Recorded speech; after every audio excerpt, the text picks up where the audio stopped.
Hello everyone, welcome to my channel. এটা হলো আমাদের বৈষ্ণোদেবী যাত্রার ভ্লগ, যেখানে আপনাদেরকে আমি সব কিছু ডিটেলসে বলবো। আমরা কিভাবে পৌঁছালাম, আপনারা কিভাবে বুকিং করতে পারবেন, যাত্রা পারছি কী করে, আপনারা অনলাইনে বুক করতে পারবেন, সব কিছু জানাবো। So let's start the journey. Vaishno Devi দর্শনের জন্য কিন্তু আপনাদের আসতে হবে হলো প্রথমে কাটরা শহরে। কাটরায় কিন্তু ডাইরেক্ট কোনো ফ্লাইট নেই, তাই জন্য আমরা শ্রীনগর থেকে জম্মু ফ্লাইটে এসেছি। তারপরে জম্মু থেকে আমরা বৈষ্ণোদেবীতে আসার জন্য প্রথমে কাটরায় পৌঁছেছি। সো কাটরায় যাওয়ার জন্য হাইওয়ে আছে, প্লাস টানেল দিয়ে কিন্তু খুব সুন্দর রাস্তা তৈরি করা। সেখান দিয়ে আমরা পৌঁছে গেছি প্রায় 2.5 ঘন্টায়। এবার আপনারা যদি ট্রেনে আসতে চান, এবার কলকাতা থেকে কোনো ডাইরেক্ট ট্রেন কিন্তু কাটরায় আসবে না, কিন্তু আপনারা যদি দিল্লি থেকে আসেন, দিল্লি থেকে কিন্তু ডাইরেক্ট ট্রেন কাটরায় আছে। সেটা আপনারা ডাইরেক্টলি আসলেন কাটরায়, তারপরে 9-10 মিনিটে একটা অটো করে আপনারা ডাইরেক্ট একদম কাটরা স্টেশন থেকে একদম কাটরা বাস স্টপে চলে আসলেন। এবার আপনারা কলকাতা থেকে ট্রেনে কি করে আসবেন? কলকাতা থেকে আপনারা জম্মু তাওয়িতে আসার জন্য জম্মু তাওয়ি স্টেশনে আসবেন। এই 3টে ট্রেন আছে। তারপরে জম্মু তাওয়ি থেকে আপনারা এই যাত্রা রেজিস্ট্রেশন কাউন্টার মানে হলো যেটা হলো বাস স্ট্যান্ডের কাছে, সেখানে 1 ঘন্টায় পৌঁছে যাবেন ডাইরেক্ট। সো এইভাবে আপনারা ইজিলি কিন্তু কাটরায় চলে আসতে পারেন। অ্যান্ড অফকোর্স শ্রীনগর থেকেও কিন্তু আপনারা বাই রোডও চলে আসতে পারেন কাটরায়, কিন্তু ওই রাস্তায় মাঝে মাঝেই ল্যান্ডস্লাইড হয়, তাই জন্য আমি আর ওই রাস্তাটা চুজ করিনি, আমরা ফ্লাইটেই চলে এসেছি। ফ্লাইট কিন্তু বেশি চার্জেস না, মানে এই শ্রীনগর থেকে জম্মু আসাটা, আর দারুণ সিনারি দেখা যায়। তো আপনারা যদি আসতে চান মানে কাশ্মীর ট্যুরে, আপনারা কিন্তু শ্রীনগর থেকে জম্মু যে ফ্লাইটটা আছে সেটা কিন্তু চুজ করতেই পারেন যদি আপনারা কাটরায় আসতে চান। এবার বৈষ্ণোদেবীতে আপনারা যদি থাকতে চান, আপনারা কিন্তু ভবনেও থাকতে পারেন, তাই জন্য আপনারা বৈষ্ণোদেবীর ওয়েবসাইটে গিয়ে অ্যাকোমোডেশন থেকে বুক করবেন। কিন্তু আমরা ছিলাম হলো যাত্রা পারছি কাউন্টার নাম্বার 2, যেটা কাটরা বাস স্ট্যান্ডের কাছে, সেখানেই ছিলাম। একটা মোটামুটি হোটেলে ছিলাম। আপনারা ইচ্ছে করলে নিহারিকা ভবনেও থাকতে পারেন। এই হোটেলটা হলো হোটেল দয়া প্যারাডাইস। বেশ ভালোই well furnished, neat and clean ছিল। আমরা এসি নেইনি, কারণ কি তখন এসি দরকার ছিল না, মার্চ মাস ছিল। আর বেস্ট পার্ট হলো এটার একটা ছোট্ট বারান্দা ছিল, আর বারান্দা থেকে কিন্তু আমাদের ভবনও দেখা যাচ্ছিল। তো এর পাশেই আছে হলো যাত্রা পারছি কাউন্টার নাম্বার 2, যেটা জাস্ট 1 মিনিট দূরে। তো এটাই সুবিধা হয়েছে, সকালবেলা উঠেই একদম যাত্রা পারছি কাউন্টার থেকে RFIDর কার্ডটা নিয়ে নিতে পারবো। এই হোটেলের কন্ট্যাক্ট ডিটেলস আমি ডেসক্রিপশন বক্সে দিয়ে দেবো। সো আমরা ভালো করে ডিনার করে আমরা তাড়াতাড়ি ঘুমিয়ে পড়েছিলাম 10:30টার মধ্যে, যাতে সকালবেলা অ্যাটলিস্ট 5:30টার মধ্যে উঠে তাড়াতাড়ি বেরিয়ে পড়তে পারি। জয় মাতা দি। এখন আমরা আছি হলো কাটরার যে যাত্রা পারছি কাউন্টার নাম্বার 2। আমি অলরেডি এখানে RFID কার্ডটা নিয়েই নিয়েছি। এবার আমরা অটো করে এখান থেকে বানগঙ্গায় যাব। সো চলুন যাওয়া যাক। যাত্রা পারছি কাউন্টার নাম্বার 2 থেকে আমরা একটা অটো নিয়ে চলে গেলাম হলো বানগঙ্গার দিকে, যে ফ্রিস্কিং পয়েন্টটা আছে। কিন্তু ফ্রিস্কিং পয়েন্টে যাওয়ার জন্য কিন্তু আপনাদের দরকার হলো RFID কার্ড, যেটা আপনারা যে কোনো যাত্রা পারছি কাউন্টার থেকে কিন্তু পেয়ে যাবেন। কিন্তু RFID কার্ড তো আপনাদের এমনি এমনি দেবে না, তাই জন্য আপনাদের যাত্রা পারছি দরকার। যাত্রা পারছিটা আপনারা আগে থেকেই কিন্তু বাড়িতেই অনলাইনে রেজিস্ট্রেশন করতে পারেন। অনলাইন যাত্রা রেজিস্ট্রেশন বলা হয়। কিভাবে করবেন আমি দেখিয়ে দেব। সেই পার্চিটাকে নিয়েই আপনাদের যেতে হবে হলো যাত্রা পারছি কাউন্টারে, তাহলেই কিন্তু আপনাদের RFID কার্ডটা দেওয়া হবে। সো আমরা প্রায় 15-20 মিনিট অটো করে যাওয়ার পরে আমরা ফাইনালি পৌঁছে গেলাম হলো আমাদের ফ্রিস্কিং পয়েন্ট, যেটা হলো বানগঙ্গা ফ্রিস্কিং পয়েন্ট বলা হয়। আমরা এখন অটো করে পৌঁছে গেছি ফ্রিস্কিং পয়েন্টে। এবার হাঁটবো বলে আমরা ভাবলাম একটা লাঠি নিয়ে নিই। তো একটা ভালো দেখে শক্ত লাঠি নিয়ে তারপরে যাওয়ার কথা ভাবছি। एक लाठी कितने रुपए का है? 20 रुपए, 20 টাকা। ওকে, তাহলে যাওয়া যাক এখন ফ্রিস্কিং পয়েন্টের দিকে।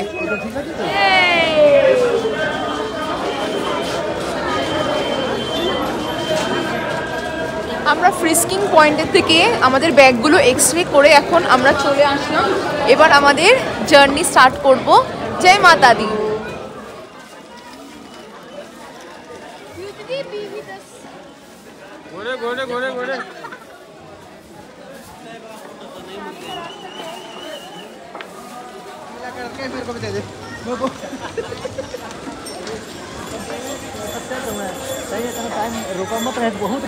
আপনারা দেখতেই পাচ্ছেন প্রচন্ড ভিড় আজকে বৈষ্ণোদেবীতে। আজকে সানডে বলে, আর এখানে প্রচুর ঘোড়া আর পনি আছে। আপনারা ইচ্ছে করলে ঘোড়া পনি করেও যেতে পারেন, আবার তার সাথে সাথে কিন্তু পিঠুও আছে। বৈষ্ণোদেবীতে আপনারা যদি হেঁটে যেতে না চান তাহলে কিন্তু আপনারা ঘোড়া অথবা পিঠু করে যেতেই পারেন। এখানে কিন্তু ফিক্সড রেট দেওয়া আছে, আপনারা ভিডিওটা পজ করে দেখে নিতে পারেন।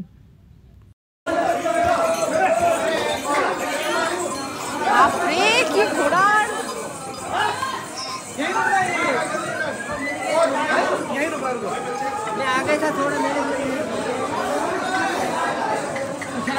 প্রায় 10 মিনিট হাঁটলাম। হাঁটার পরে দেখছি যে এখানে একটা টয়লেট আছে, তো কোনো চিন্তা নেই, খুব ভালোভাবেই রাস্তা বানানো।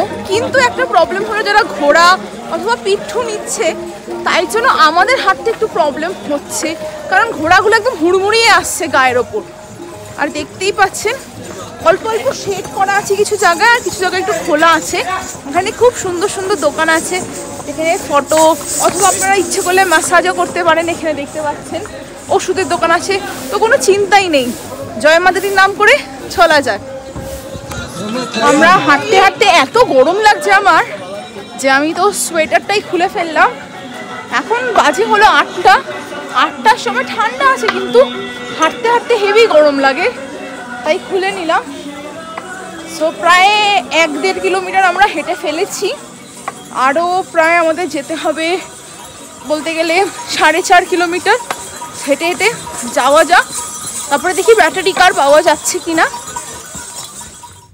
1 ঘন্টাও হাঁটিনি, তার মধ্যে খিদে পেয়ে গেল। তো মটর পনির, তার সাথে দই আর পনির পরাঠা। মানে কাথরায় এসে আমার তো পরোটা দিয়ে দই খেতে দারুণ লাগছিল, কারণ এখানে তো কোনো ননভেজ পাওয়া যায় না, মাছ মাংস নেই, শুধু ভেজ ভেজ আর ভেজ।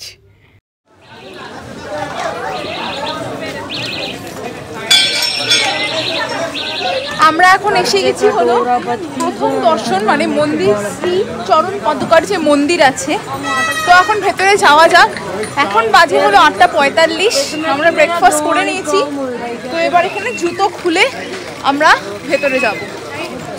সো হাঁটতে হাঁটতে একটু বসে নিচ্ছি মাঝে মাঝে, নয়তো একটু কষ্ট হয়। যদিও আমরা এখনো বুড়ি হইনি বলতে গেলে, কিন্তু বুড়ি বুড়ি লাগছে নিজেকে, কারণ এখানে এতটা স্ট্রিপ না হাঁটতে গিয়ে, তাই জন্য মনে হচ্ছে। কিন্তু এগিয়ে যেতে হবে। আমরা এরপরে আর্ধকুমারী যে জায়গাটা আছে সেখানে পৌঁছাবো। খুব ভাল লাগছে, এখানে খুব সুন্দর সুন্দর দোকানপাট আছে।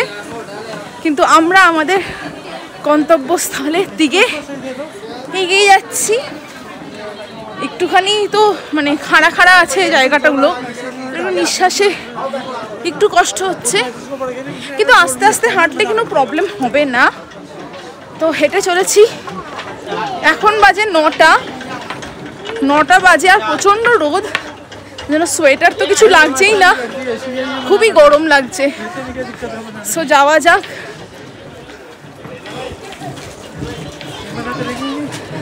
আপনাদের দেখিয়ে দিই জায়গাটা কি সুন্দর লাগছে। দেখতেই পাচ্ছেন পুরো জম্মু কাটরা জায়গাটা দেখা যাচ্ছে।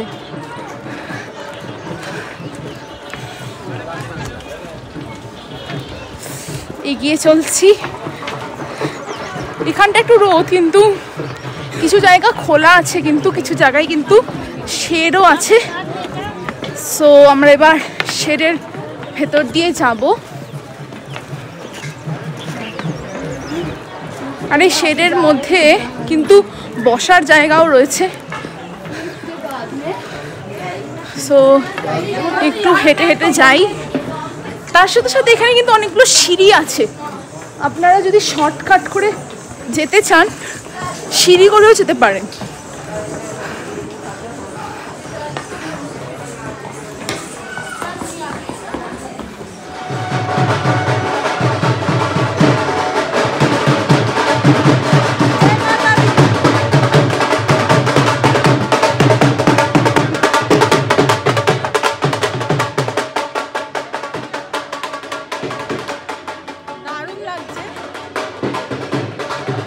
এবার আমরা ভাবলাম একটু সিঁড়ি করে চলে যাই, সিঁড়ি করে একটু শর্টে যাওয়া যায়, তো সিঁড়ি করেই চলে যাচ্ছি। গোল গোল করে তো অনেকটা সময় লেগে যাচ্ছে, তাই জন্য ভাবলাম সিঁড়ি নিয়ে নিই। সিঁড়ি নিয়ে ওই ঘুরে ওরকম করে আসতে হবে না, তাই একটু পথ সিঁড়ি করে চলে যাচ্ছি। ও মনে হচ্ছে এখনই 60 হয়ে গেছে, কি আর বলবো, অথবা 100 বছর।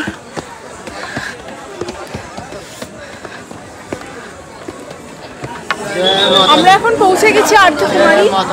এখানে আর্যকুমারী প্রিপেড কাউন্টার আছে, দেখতেই পাচ্ছেন। এবার দেখা যাক আমরা ব্যাটারি কার্ডটা কোথায় খুঁজে পাই।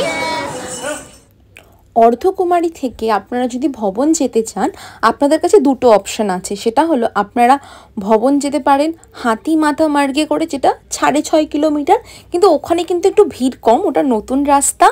আর ভবনে যাওয়ার জন্য হিমকোটি মার্গ, যেটা মাত্র 5.5 কিলোমিটার, সেখান দিয়ে গেলে একটু ভিড় হতেও পারে, কিন্তু ওই রাস্তা দিয়ে কিন্তু চলে হলো ব্যাটারি কার, তাই আমরা ওই রাস্তা দিয়েই যাচ্ছি। তো ফাইনালি এখন অর্ধকুমারীর যে ব্যাটারি কার বুকিং করার জায়গাটা আছে, সেখানে অলরেডি আমরা অনলাইনে বুক করে ফেলেছিলাম। এবার এখন টিকিটের জন্য দাঁড়িয়ে আছি, টিকিট আর আধার কার্ড নিয়ে। এবার দেখি এই লাইনে এতক্ষণ দাঁড়িয়ে আছি, কখন পাই।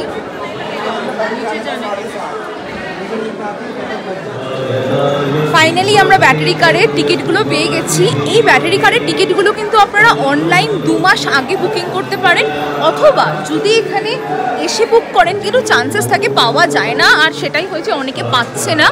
সো খুব তাড়াতাড়ি বুক করলে চান্সেস বেশি পাওয়ার। তো আমাদের 10টায় রিপোর্টিং ছিল, তো আমরা 10টার মধ্যে উঠে গেছি।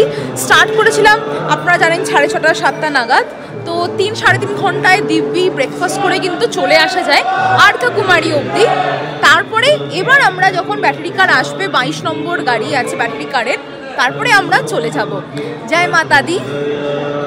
আর এই জায়গাটা দেখুন কি সুন্দর লাগছে, পুরো একদম কাটরা দেখা যাচ্ছে, ফাটাফাটি লাগছে। আমাদের 22 নম্বর গাড়ি চলে এসছে। এবার আমরা এখন ডাইরেক্ট ভবনে যাব। আর্ধকুমারী থেকে আমরা আমাদের জার্নি স্টার্ট করে দিলাম ভবনের দিকে, অর্ধকুমারী থেকে। দারুণ লাগছে এখানে ব্যাটারি কার করে গিয়ে। এখানে সাইডে অনেক লোক হেঁটেও যাচ্ছে, তা আমরা আগে থেকেই বুকিং করেছিলাম বলে ফাইনালি পেয়ে গেছি।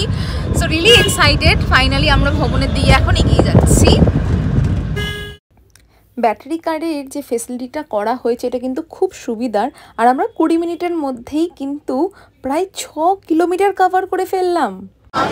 আমরা ব্যাটারি কারে করে চলে এসেছি এখন ভবনে, কিন্তু ভবনে ঢোকার আগে পার্স, মোবাইল ফোন, বেল্ট এগুলো সবই কিন্তু লকারে রেখে যেতে হবে। সো অ্যালটমেন্ট অফ লকার এই গ্রাউন্ড ফ্লোরে হয়, আর ফার্স্ট ফ্লোরে সেই লকারটা আছে সেখানে কিন্তু রাখতে হবে। আর সেকেন্ড ফ্লোর আর থার্ড ফ্লোরে আছে হলো ওয়াশরুম আর টয়লেট, যেখানে আপনারা স্নানও করতে পারেন। অনেক বড় লাইনে দাঁড়িয়ে আছি, কারণ এই যে লকারে রাখার জন্য যে পারছি, লকার রুম দেবে বলে, তাই জন্যই লাইনটা প্রায় 1.5 ঘন্টা হয়ে গেছে। আসার পর আমরা এখানে বসেই আছি, বা একজন জাস্ট লাইনে দাঁড়ালেই হবে। তো আমার বাবা দাঁড়িয়ে আছে আপাতত, একটু আগে আমি দাঁড়িয়েছিলাম, ভাবলাম একটু বসে নিই। আজকে প্রচণ্ড ভিড়, মেবি আজকে রোববার বলে মনে হয় খুব ভিড় হয়েছে। এখনও মন্দিরে ঢুকতে পাইনি, তো মন্দিরে ঢুকলে আমি চাই না আরও কতক্ষণ লাইনে দাঁড়াতে হবে, দেখা যাক। বৈষ্ণোদেবী শ্রাইন বোর্ডের কিন্তু দারুণ ফেসিলিটি ছিল, কিন্তু খুব স্লো কাজ হচ্ছিল। আমাদের তো লকার পেতে পেতেই প্রায় 1.5 ঘন্টা চলে গেল। তারপরে 1:30 থেকে 3টে আমরা দর্শনের লাইনে দাঁড়ালাম, আবার 3টে থেকে 4:30 অবধি তো আবার লকার থেকে জিনিস নেওয়ার লাইনে দাঁড়িয়েছিলাম আমরা। মানে প্রচণ্ড সময় লাগবে, মানে 1.5 ঘন্টা খালি জিনিসপত্র নিতে আর দিতেই লাইনে চলে গেল। ফাইনালি আমাদের দর্শন কমপ্লিট, আমরা প্রসাদও নিয়ে নিয়েছি। তো এখন ভাবছি একটুখানি লাঞ্চ করা যাক, দেখি কি পাওয়া যায়। প্রচণ্ড ভিড়, দেখতেই পাচ্ছেন আপনারা, প্রচণ্ড ভিড়। তো দেখি কি খেতে পারি এখন। আমাদের ভৈরবনাথজির মন্দিরে যাওয়ার জন্য রোপওয়ের টিকিটও ছিল, কিন্তু সেদিনকে প্রায় 5:30 বেজে গেছিলো, তাই ভাবলাম নেক্সট টাইম আসলে তখন যাব। এবার আর যাওয়া হলো না। লাঞ্চ করে নিলাম। এবার এখন আমরা টিকিটের জন্য দাঁড়িয়েছিলাম, সেটা হলো ব্যাটারি কারের অনলাইন টিকিট আমরা অলরেডি কেটেছিলাম, সেটার জন্য আবার টিকিটের লাইন দাঁড়াতে হয়েছে। তখন 4 নম্বর গাড়ি এখন আমাদের আসেনি। এই গাড়িটা আমাদের অর্ধকুমারী মানে হলো আর্ধেক রাস্তা অবধি নিয়ে যাবে। একটা গাড়ি চলে গেল, এখন এতটা পিপ পিপ করে আওয়াজ হচ্ছে। তো এই গাড়িটা চলে গেল, এরপরে দেখি আমাদের 4 নম্বর গাড়ি কখন আসছে, তারপরে আমরা যাব। মানে আমরা হোটেল থেকে বেরিয়েছি ওই 6:15 নাগাদ, এখন কিন্তু 6:15 বাকি, অলরেডি 12 ঘন্টা হতে চলবে। এরপরে অর্ধকুমারীতে নেমে আবার আমাদেরকে 2 থেকে 3 ঘন্টা কিন্তু হাঁটতে হবে। মানে সত্যি কথা বলতে এই যে আমাদের মানে অর্ধকুমারী থেকে আবার যাওয়া সব কিছু মিলিয়ে পুরো 15 ঘন্টার জার্নি কিন্তু হয়ে যায় বৈষ্ণোদেবীতে আসা। সো একটু হেক্টিক আছে, কিন্তু জয় মাতাদির নাম করে সব ভালো হয়ে যায়। তো খুব ভালো লাগলো। হ্যাঁ, একটু হাঁটুতে ব্যথা হচ্ছে, মনে হচ্ছে অলরেডি আমার 60 বছর হয়ে গেছে, কিছু করার নেই। কিন্তু ঠাকুরের নাম করে ওই পরিবেশটা দারুণ লাগছিল যখন আমরা গেছিলাম। আর আজকে একটু রোববার বলে একটু ভিড় আছে সবাই বলছে, কিন্তু দারুণ লাগলো ভিজিটটা। আপনাদেরকে পুরো ডিটেলসে কিভাবে বুকিং করতে হয় সব কিছু আমি কিন্তু জানিয়ে দেবো। সব লিঙ্কগুলো কিন্তু আমি ডেসক্রিপশনে দিয়ে দেবো, প্লিজ চেক করবেন। বৈষ্ণোদেবীর দর্শন পেয়ে সত্যিই মনটা ভরে গেছিলো। তো সানসেটের টাইমে আমরা ব্যাটারি কার করে ফিরছিলাম। 6.5 কিলোমিটার তো কভার হয়েই যাচ্ছে, কিন্তু আরও 6 কিলোমিটার হেঁটে যেতে হবে, সেটা ভেবে কেমন লাগছিল। আমরা অর্ধকুমারী প্রায় 20-25 মিনিটের মধ্যে পৌঁছে গেছি। তারপরে ভাবলাম একটু টুকটাক শপিং করি, আর এখানে একটা নাটসের দোকানে এসেছিলাম। ये देखो बहुत बढ़िया डबल मगज होता है इसमें, बहुत बढ़िया बेस्ट होता है ये। এখানে কিন্তু প্রচুর দোকান আছে যেখানে আপনারা ফটোশ্যুটও করতে পারেন। তো অর্ধকুমারীতে এসে শরীরটা আর দিচ্ছিল না, ভাবলাম আর হেঁটে যাব না, তাই ঘোড়াই চলে গেলাম। আমরা এখন অর্ধকুমারী থেকে বানগঙ্গার দিকে যাচ্ছি। আমাদের সাথে বিজয় ভাইয়া আর ফরিদ ভাইয়া আছে, আর আমার আছে হলো চেতাক। চেতাক আমাকে নিয়ে যাচ্ছে। প্রচণ্ড হাঁপিয়ে গেছি, এত হেঁটে পা ব্যথা করছিল, তবে ভাবলাম যে একটুখানি ঘোড়া করেই যাওয়া যাক। খুব মজা লাগছে, এখানে পুরো মার্কেটটা খুব সুন্দরভাবে দেখা যাচ্ছে, দেখতে দেখতে চলে যাচ্ছি। সো যাওয়া যাক বানগঙ্গার দিকে। এতক্ষণ হাঁটার পর মানে প্রায় 12-14 ঘন্টা ধরে জেগে হাঁটছি, দাঁড়িয়েছিলাম। তো সব কিছু করার পর এখন প্রায় 8টা বাজে। তো বাড়ি ফেরার আগে ভাবলাম একটুখানি ম্যাসাজ পার্লারে আসি। তো এখানে দারুণ ম্যাসাজ হচ্ছে, ফুল বডি, পা থেকে শুরু করে পিঠ, একদম দারুণ লাগছে। মাত্র 50 টাকা 15 মিনিট, ভাবা যায়, দারুণ আরাম লাগছে। সো এটা কিন্তু আপনারা যদি অর্ধকুমারীর থেকে যখন আসবেন তারপরেই কিন্তু এরকম প্রচুর ম্যাসাজ পার্লার দেখতে পারবেন।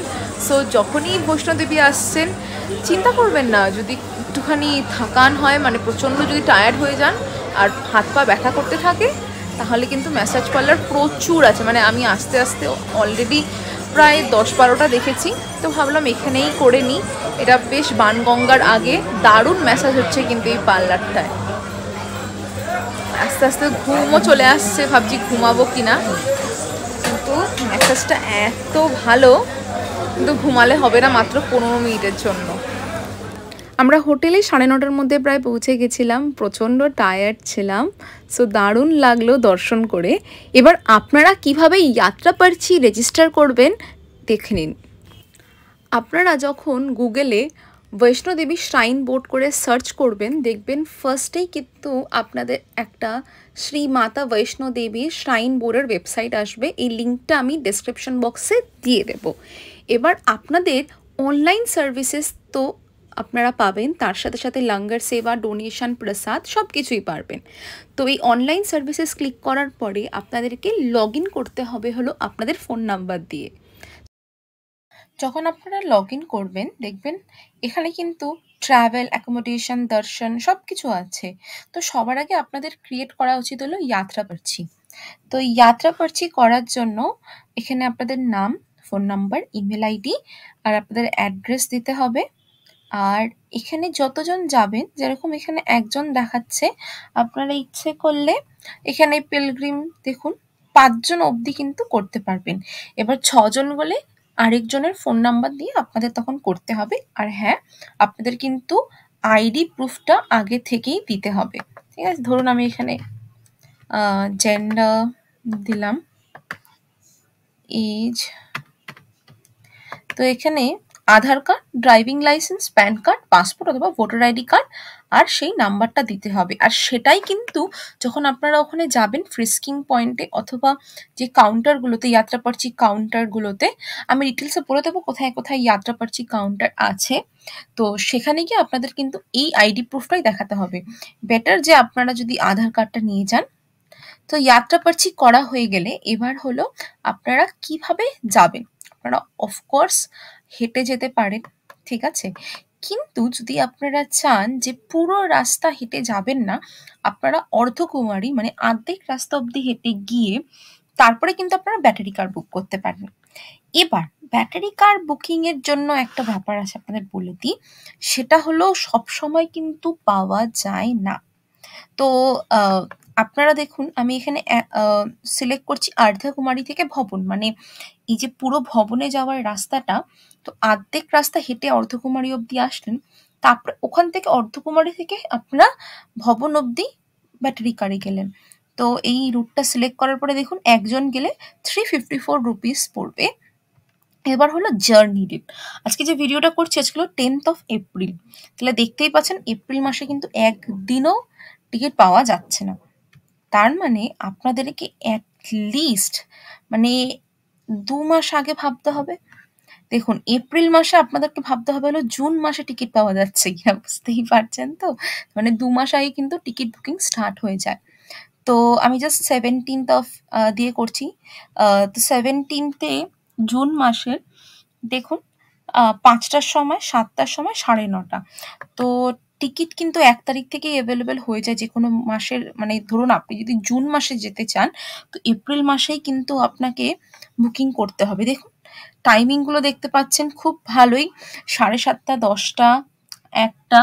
তো আমরা যখন গেছিলাম তখন সিলেক্ট করেছিলাম হলো 10টার টাইমিংটাও ফাইনালি অ্যাভেলেবেল ছিল। তো 10টার টাইমিংটা সিলেক্ট করার পর আমরা 1 ঘন্টা লাইনে দাঁড়িয়েছিলাম, ফাইনালি 11টার সময় কিন্তু আমরা গাড়ি পেয়ে গেছি আর ভবনে মাত্র 20 মিনিটে পৌঁছেও গেছিলাম। তো এখানেও সেম ব্যাপার, আপনাদের নাম, তারপরে এখানে যতজন যাবেন তাদের নাম দিতে হবে। এবার আপনারা কিন্তু ভবনে হেলিকপ্টার সার্ভিস করেও যেতে পারেন। তো হেলিকপ্টারে তো আমরা যাইনি, কিন্তু দেখছিলাম যে হেলিকপ্টার সার্ভিস কিন্তু সেদিনকে চলছিল। হেলিকপ্টার সার্ভিসটা অনেকটা ডিপেন্ড করে ওয়েদার কেমন আছে। যেমন আপনাদেরকে বললাম ব্যাটারি কারের সব নাম সব কিছু দিতে হবে, ডিটেলস যারা যারা যাচ্ছে, সেরকমই এখানে কতগুলো রুট আছে, সেই রুটগুলো আপনারা সিলেক্ট করবেন। কাতরা থেকে সাঞ্জিঝাত, সাঞ্জিঝাত মানে হলো ভবনের কাছেই কিন্তু একটা হেলিপ্যাড এরিয়া আছে সেখানটা। আর সাঞ্জিঝাত থেকে আবার কাতরা মানে রিটার্ন, এবার সেম ডে রিটার্ন হতে পারে অথবা আপনারা ইচ্ছে করলে নেক্সট রিটার্নও করতে পারেন। তো সেম ডে যদি রিটার্ন আপনারা চুজ করেন, অনেক সময় কি হয় টিকিট পাওয়ার চান্সেসটা কম থাকে। তো আপনারা দেখবেন যে দেখুন এখানে একটাও টিকিট অ্যাভেলেবেল দেখাচ্ছে না, জুনেও দেখাচ্ছে না। কিন্তু অনেক সময় কি হয় মানে ফেরার টিকিটটা, মানে যদি আপনারা সাঞ্জিঝাত থেকে কাতরায়, মানে ধরুন আপনারা ওখানে চলে গেছেন, এবার ভাবছেন যে প্রচণ্ড টায়ার্ড লাগছে শরীরটা, তখন কিন্তু ফেরার জন্য আপনারা দেখুন টিকিট কিন্তু পেয়ে যাচ্ছেন, মানে সাঞ্জিঝাত থেকে কাতরা। তো এটা ইজিলি আপনারা বুক করতে পারেন, 2100 করে পার হেড টিকিটটা পড়বে। তাই জন্য আপনারা কি করবেন, ভবন থেকে ডাইরেক্টলি চেষ্টা করবেন যে সাঞ্জিঝাতে চলে যাওয়া। সাঞ্জিঝাত কিন্তু প্রায় 1 কিলোমিটার হেঁটে ভবন থেকে। এখানে কতগুলো টাইমিংস আছে, টাইমিংসগুলো সিলেক্ট করতে হবে আপনাদেরকে। এরপর আপনারা ভাববেন যে রোপওয়েতে কি করে যাওয়া যায়। রোপওয়েটা হলো বেসিক্যালি ভবন থেকে ভৈরজি অথবা ভৈরনাথের যে মন্দিরটায় সেখানে যাওয়ার জন্য ছিল। আমরা বুকিং করেছিলাম কিন্তু সেদিনকে প্রচণ্ড রাত, মানে কি বলবো, রাশ ছিল, রোববার ছিল বলে তো আমরা যাইনি। তো এখানে মাত্র 100 টাকা করে ভবন থেকে ভৈরজি, ভৈরজি থেকে ভবন। তো আপনারা জার্নি রেট ধরুন সিলেক্ট করলেন, এখানে 2টো স্লট আছে, মানে এই টাইমিং এর মধ্যে আপনারা গেলেই পেয়ে যাবেন, ঠিক আছে। মাত্র 100 টাকা করে রোপওয়ে। তো আপনাদের আগে আরেকবার বলে দিই, যাত্রাপার্চি বুক করবেন যেই দিন বুক করছেন সেই দিনকে। আপনারা যদি পুরো হেঁটে যেতে চান অফকোর্স পারেন, অথবা আপনারা ব্যাটারি কার্ডটা অ্যাটলিস্ট 2 মাস আগে থেকে বুক করার চেষ্টা করবেন। 2 মাস আগে খুলে যায়, কিন্তু অনেক সময় হয় যেরকম আমি দেখলাম, আমি যখন বুকিং করেছি তখন 20 দিন আগে বুকিং করেছি, তখনও কিন্তু পাওয়া গেছে। ঠিক আছে, তো মাঝে মাঝে একটু লাকের ব্যাপার থাকে। ঠিক আছে, so that's all. Jammu and কাশ্মীরে কিন্তু প্রিপেড সিম অন্য স্টেটের থেকে চলে না, তাই আপনারা যাত্রা সিম নিতে পারেন, অথবা আপনারা কিন্তু পোস্ট পেড করিয়ে আনতে পারেন। আমাদের পোস্ট পেড জিও ছিল, সেটাই কিন্তু আমরা ইজিলি কাশ্মীর প্লাস কাতরা আর জম্মুতে চালাতে পেরেছি। আমি যখন কাতরায় এসেছিলাম আমি ভেবেছিলাম এখানে সারাদিন ভেজ খেতে হবে, কিভাবে খাবো, মানে আমরা সবসময় মাছ ভাত ডাল খাওয়াই বাঙালি, তো এখানে তো ফুললি ভেজ, কিন্তু ভেজ খাবারও যে ভালো করে বানালে টেস্টি হতে পারে, আমি যদি এই দোকানে না আসতাম তাহলে আমি বুঝতে পারতাম না। তো আমার তো দারুণ লেগেছে, এখানে পরাঠা থেকে শুরু করে দই দিয়ে সব খাবারগুলো, পনিরের তরকারি এত টেস্টি যে মানে আমার মনে হচ্ছে যে চিকেনের মতন খাচ্ছি একদম সব খাবারগুলো, এত ভালো লেগেছে। তো এখানে ভাইয়ারা একদম ফ্রেশ খাবার দাবার বানিয়ে দেয়, দেখতেই পাচ্ছেন একদম। আর এখানে স্যালাড আর চাটনিটা দারুণ, যেই খাবারই খাবেন স্যালাড আর চাটনি, তার সাথে দই, মাছ আর পরাঠা, পনির পরাঠাটা তো আমার একদম দারুণ লেগেছে। আপনাদের যদি কোনো কোয়ারি থাকে আমাকে নিশ্চয়ই জানাবেন, আর এই ব্লগটা আপনাদের কেমন লাগলো আমাকে নিশ্চয়ই লিখে জানাবেন কমেন্ট বক্সে। Do not forget to like, share and subscribe to my channel. জয় মাতা দি।